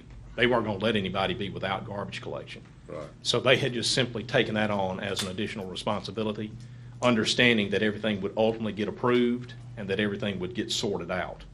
So, but at this point, with uncertainty about this board wanting to participate, Waste Management can't take that position anymore, and we really can't ask them to. There are a couple of options that I see. Yeah. Well, it's really three. The Florence can go back to its current provider and simply ask for an extension of their current agreement to then provide garbage collection under their current system, billed by them, handled by them, while they then move forward again with an RFP process. They can do that. Now, I don't know what Waste Pro's position would be, because they would have to voluntarily agree to continue the service. But you can't you not check and see if they could not get under us? Yeah, so that's Yeah, option two. okay. Second option would be, let me work with David Ringer, the attorney for Florence, and see if, I'm asking John to come in and join me in helping me with that.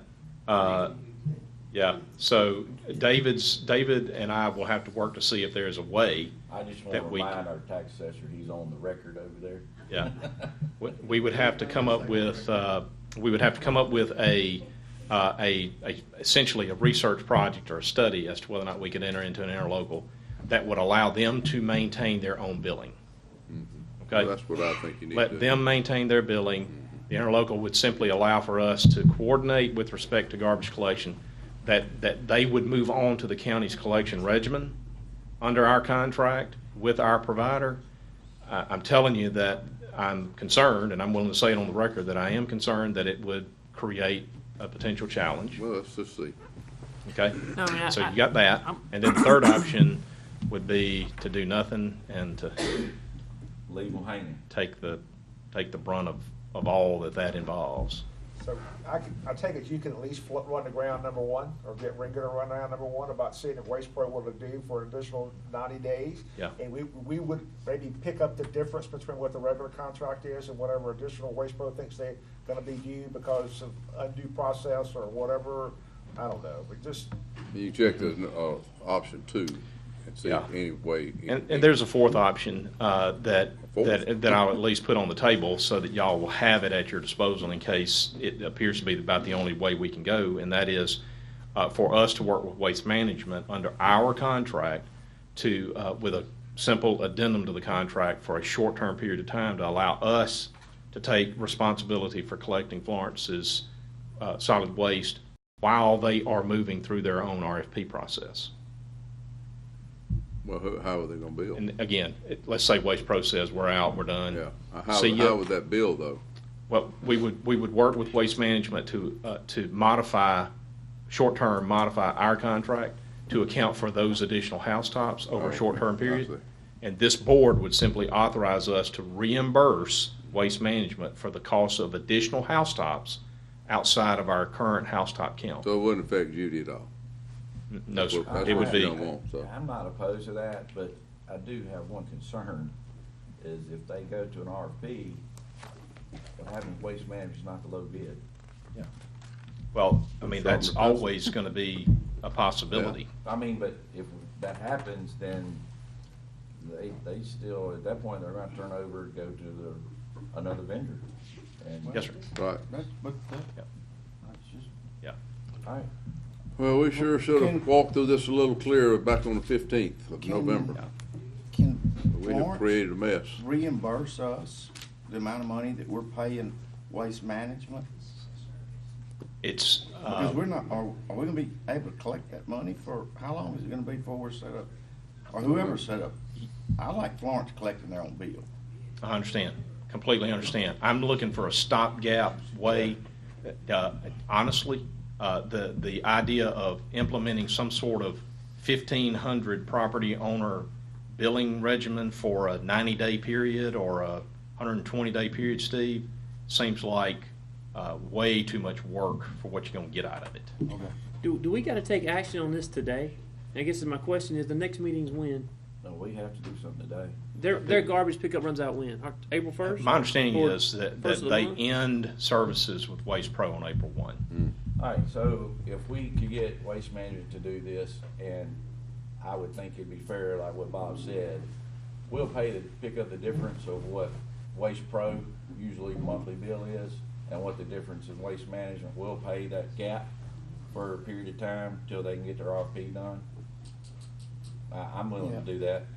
And they keep collecting their own. That way, they're But not they, out but they, any but they money. keep collecting their own Oh, stuff. yeah, they keep collecting it, and they're gonna get 2 days service, Yep. and, we're gonna pay the additional. Talking about $40 a freight. household, right? No, it's not that much. 50 a household is the difference. But whatever. A quarter. whatever the That's difference 50 is a for quarter. what they monthly Which would pay be- Waste Pro. We'll have it done in a quarter, hopefully. They would still cover their monthly cost from Waste Pro, whatever it would be, and we'll just pay the difference, whatever Waste Management might be. I'm willing to do that, just. It's not a difference of 50. Do we have Our to- bill is $50 a Yeah, quarter. what's the Theirs number? is- Put a number on the difference. How much You is know? there? What they're eating. what The their monthly difference bill is $6.67 a month. Okay. Per house. So you- a year, ours is $10. Craig. Well, never, it's just,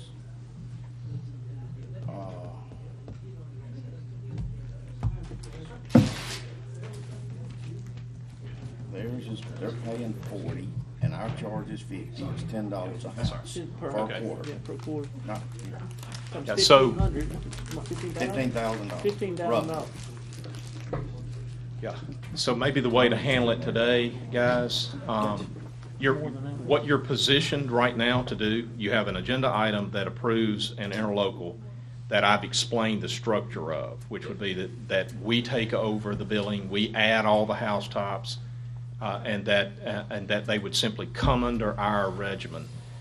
What I would suggest that you do is to approve an interlocal that instead of bringing housetops in, instead of bringing addresses into our billing system, to approve the interlocal contingent upon Florence being in agreement to maintaining all of the billing and collecting all of the payments and remitting those to the county to satisfy the additional cost under our contract with Waste Management.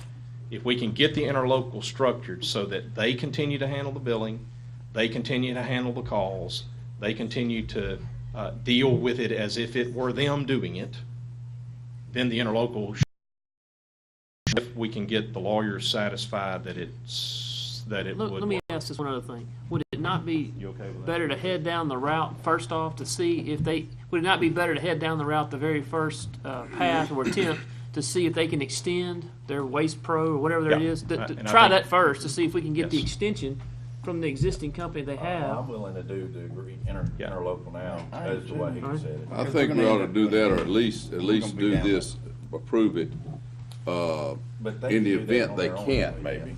Huh? Okay. Yeah, so here's how to They look. still have that chance to do Yeah. that. Okay. Yeah, they Here- can still Here's do how that it'll on their look. own, When I if go we back don't do to it now. David and I say, this is what the board decided, and I explain to him what the contingency is, they may take the position, I don't know, I'm just suggesting to you, their response may be, no, we wanted all that off of us, and that was gonna be the deal, we're not interested. Who would? Well, they may very well take that position and decide, we're gonna see if we can't go right back up with the same horse and just live with it, okay? So, we don't know where we're gonna go, but at least by taking this action now, we're set up so that if they decide to move forward, we don't have to keep coming back and talking about it anymore. Right, that's Thank you, what I'm Greg. getting at. I'll put that form of motion with the amendment he said. And they still do their own bill. Yeah. Second. I got you. All right. The motion that Whatever all that was, Greg's got. Yeah. But let me, hey, did you put a time frame on it? Miss Jess and I have been, You gonna say 6 months? Let's start right now. And do it. You don't have to put a time frame if they're doing it. Miss Jess and I have been down this road before. You're right. We'll get it worked Not out. not gonna cost us anything. They're doing it. All right. Okay. Everybody be happy. Jay They made the got it motion, accepted. Daniel second. No, no, No, Jared I said. second. Jared second, sorry. Strike Yeah, that. Daniel didn't second. Any further discussion? In favor? Aye. Any opposed? Daniel. One. Welcome.